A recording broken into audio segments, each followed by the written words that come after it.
Olá, gente, boa tarde. É um prazer ter vocês aqui hoje. A gente vai conversar hoje sobre tecnologia. É um tema que atinge todas as famílias e é uma preocupação muito grande em relação aos benefícios e aos riscos da tecnologia.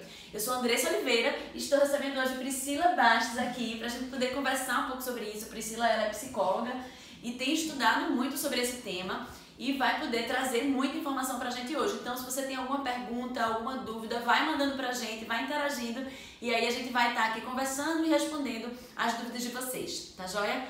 E aí, Priscila, tecnologia, né? É um tema que tem sido falado, sobre que vários congressos de pediatria têm sido colocados em pauta, porque a tecnologia entrou na nossa vida, né? E a gente ainda não sabe quais são exatamente os riscos, quais são os danos que isso pode causar, né? Sim. Na vida dos nossos filhos, ou com o excesso ou acesso a essa informação. Exato.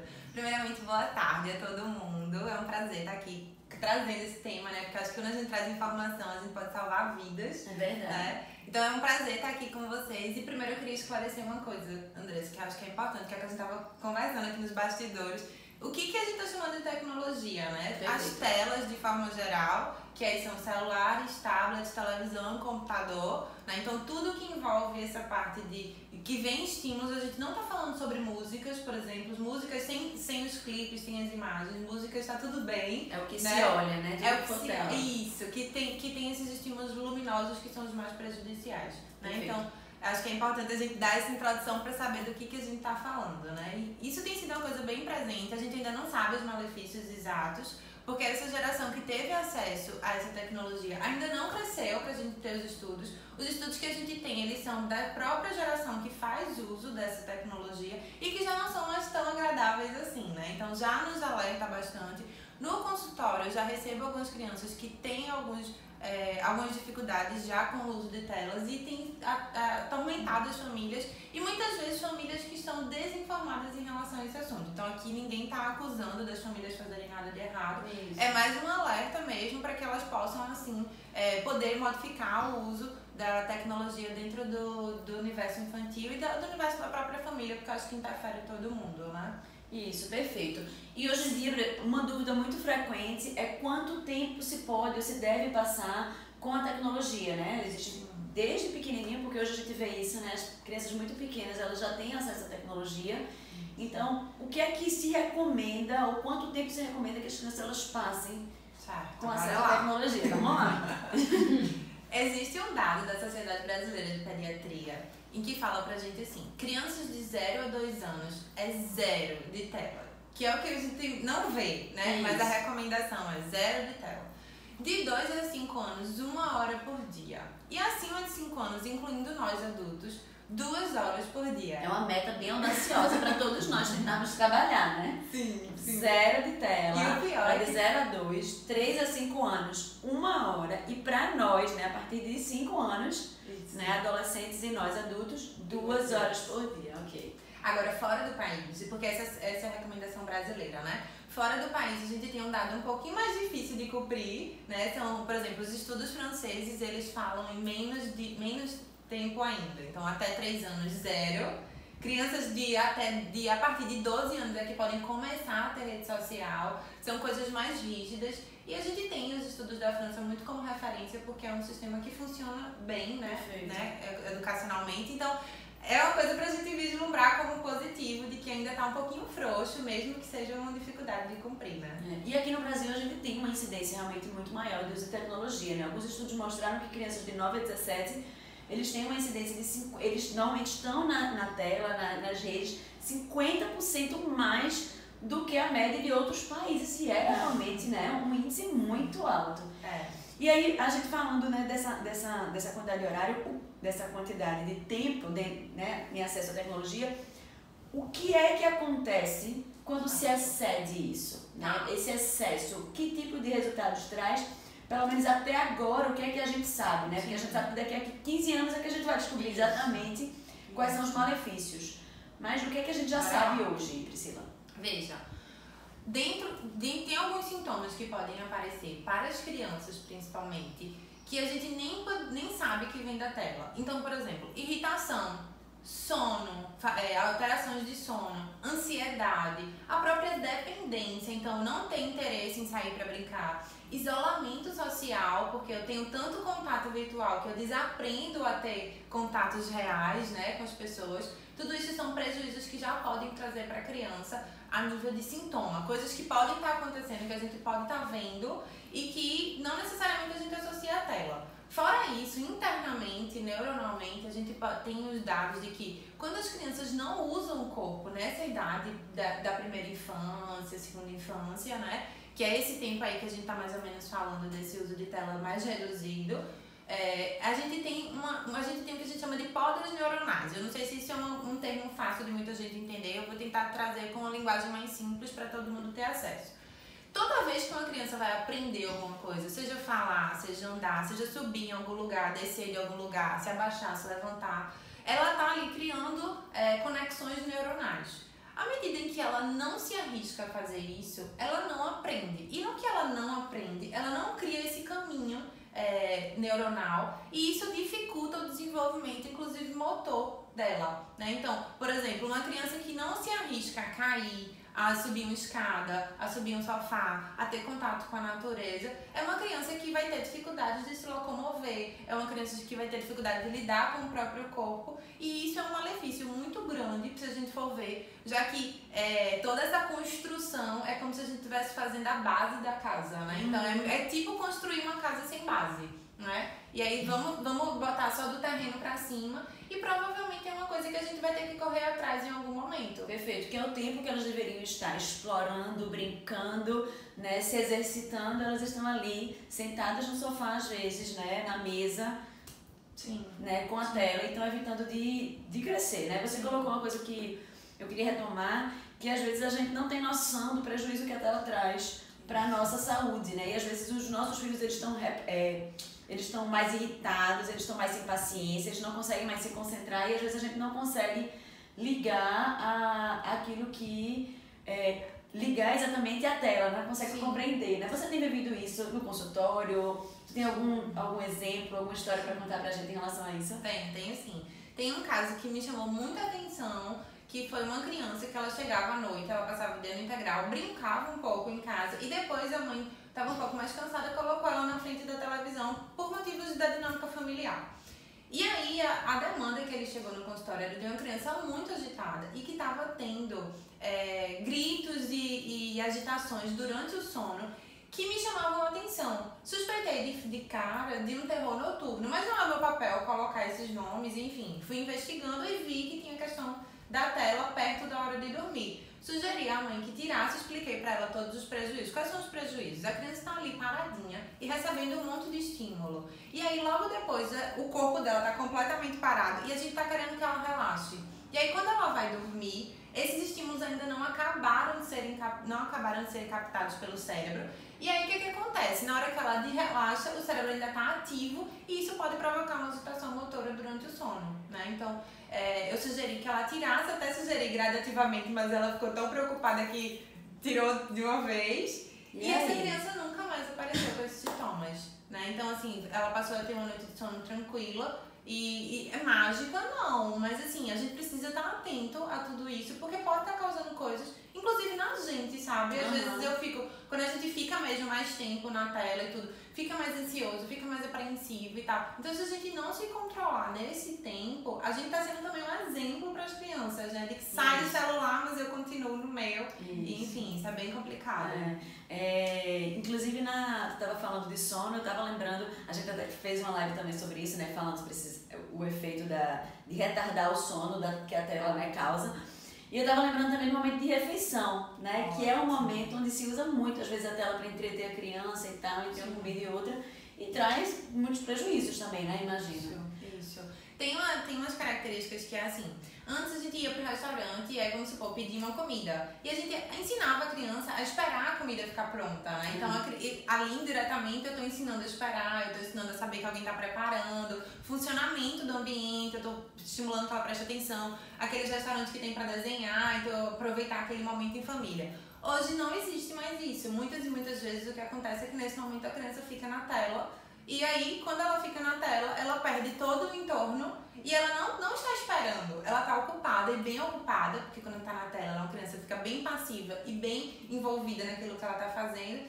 E aí acaba que quando chega a hora da refeição, ela quer continuar nesse mesmo movimento. Então, perde a comer muito mais do que se nutrir, né? A gente sempre fala isso. Então, a criança perde esse momento de família, às vezes a criança não sabe o que está comendo. Então, por exemplo, às vezes os pais botam a tela e ela come o que você der. Se você tirar a tela e ela visualizar o que ela está comendo, ela não quer, diz que não gosta.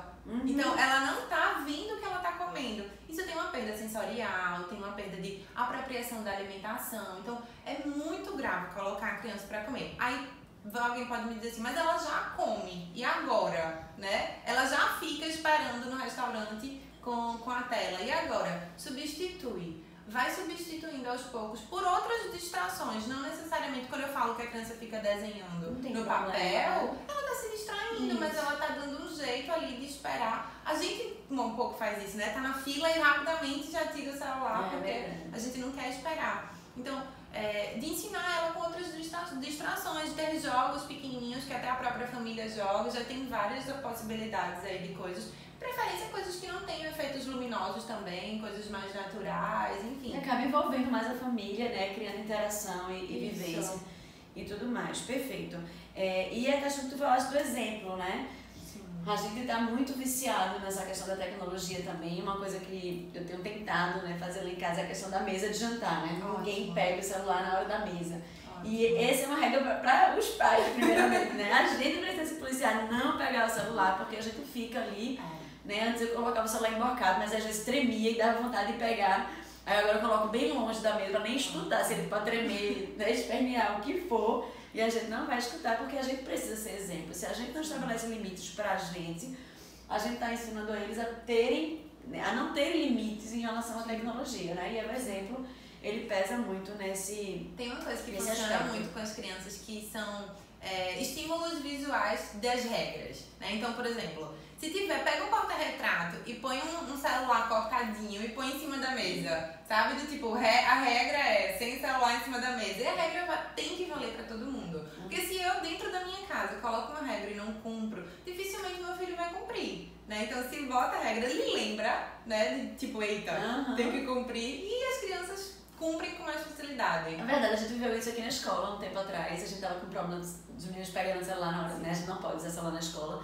E a gente colocou uma imagem visual em todas as salas e reduziu assim, drasticamente a dificuldade que a gente tinha com eles. Eu fiquei bem impressionada, tu falaste agora e realmente bateu. Deixa eu te perguntar uma coisa, existe muita coisa, né? Muitas pessoas que falam da ligação da tecnologia, do excesso de tecnologia com o autismo. O que tem hoje, de fato, de estudos nessa área? O que acontece? A gente tem longe de mim estar dizendo aqui que a causa do autismo são as telas. Não é isso que eu estou dizendo. Já nem disse ainda, mas já estou antecipando para ninguém dizer logo que não né? Não é isso. Mas o que acontece? Existe um termo chamado autismo virtual, que as crianças ficam tanto tempo na tela que elas acabam criando comportamentos semelhantes às crianças que estão dentro do transtorno do espectro autista, né? Então, crianças que não fazem tanto contato visual, que têm uma dificuldade de verbalização, porque elas não falam. Às vezes, aquelas falas sem muito sentido. Então, uma vez eu atendi uma criança que ela tinha muitas suas características de autismo virtual. Então, ela falava assim, por exemplo, eu falava, a gente vai brincar de tapa certa, por exemplo? Ela, sempre é. Tipo, é uma fala desconectada do ambiente, sabe? Então são características que nos fazem achar que a criança está dentro do espectro sem ela estar, pelo excesso de uso de tela. E é uma coisa que é super alarmante, né? Porque se a gente for ver, a gente já tem um prejuízo dentro do próprio ciclo da infância e da primeira infância. E um prejuízo significativo, porque a gente está achando que uma criança tem um transtorno sem ter, né? Então, a gente precisa estar muito atento a isso. Mas a gente ainda não tem uma afirmação do que a tela tá não diretamente associada. Mas existem, né, esses sintomas que se tem pelo acesso à tecnologia que tem uma relação, né? Mas não quer dizer que haja uma relação direta. A gente tem uma pergunta? Sim, temos. Vocês citaram alguns dos riscos que traz a tecnologia para o desenvolvimento infantil. Há algum tipo de benefício? Sim, perfeito. Vamos lá. Vamos lá. Na minha opinião, o benefício que a tecnologia pode trazer é o fácil acesso a boas informações. Então, por exemplo, a gente senta e rapidamente a gente consegue achar no Google se tem ou não prejuízo de tela para criança, né? Existem os pais, né? Os pais, os educadores, enfim. Existem várias possibilidades de ter esse fácil acesso. Diretamente, e aí eu acho que as crianças se beneficiam indiretamente, né? Diretamente para as crianças, eu acho que o fácil acesso a bons conteúdos. Então, por exemplo, existem alguns músicos, né? Tipo, eu posso fazer propaganda, né?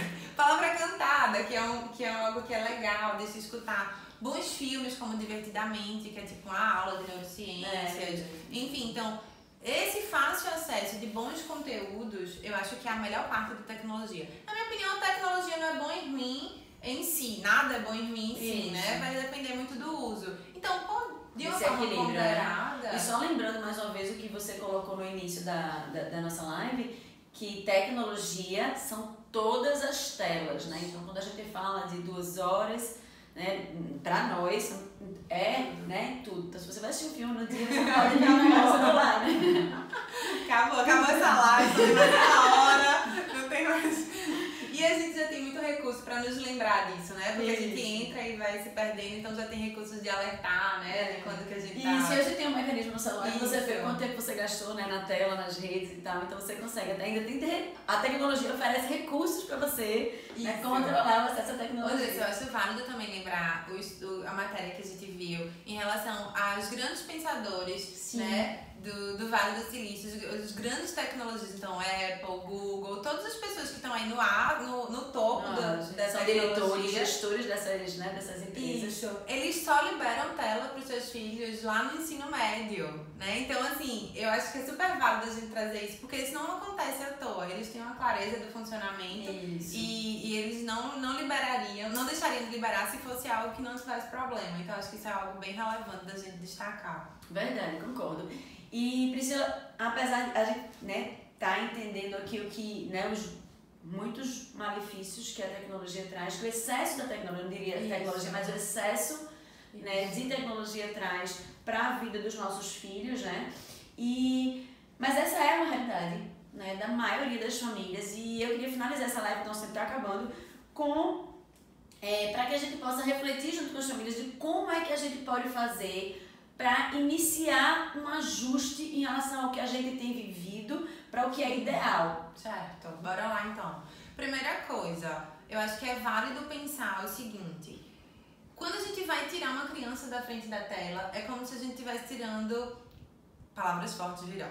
Como se a gente estivesse tirando alguém da dependência da droga. Porque a nível cerebral, é como se a gente estivesse de fato estimulando uma parte do cérebro que está associado muito à dependência. Então as crianças vão apresentar sintomas de abstinência, elas vão ficar irritadas, mas não vai durar para sempre, né? Então passar esse processo até conseguir tirá-las, as que vão tirar e as que vão diminuir, é um processo difícil, mas que eu acho que vale a pena cumprir. E a outra coisa que eu acho que é bem legal, que até a Sociedade Brasileira de Pediatria também sugere, é ter mais contato com a natureza. Por quê? Porque lembra que eu falei que a natureza sempre traz que as crianças sempre precisam de novos estímulos para fazer novas conexões neuronais. A natureza é algo extremamente instável. Então é uma folha que voa, que vai passando, bater no seu rosto, é uma criança que vai mexer, vai ter uma formiguinha e a pedrinha, não sei o que. Então vão ter vários estímulos diferentes, né? Então, proporcionar mais momentos desses para a família toda e não só para as crianças. Então, tentar praticar mais viver mais os parques da cidade, ter uma vida mais em sociedade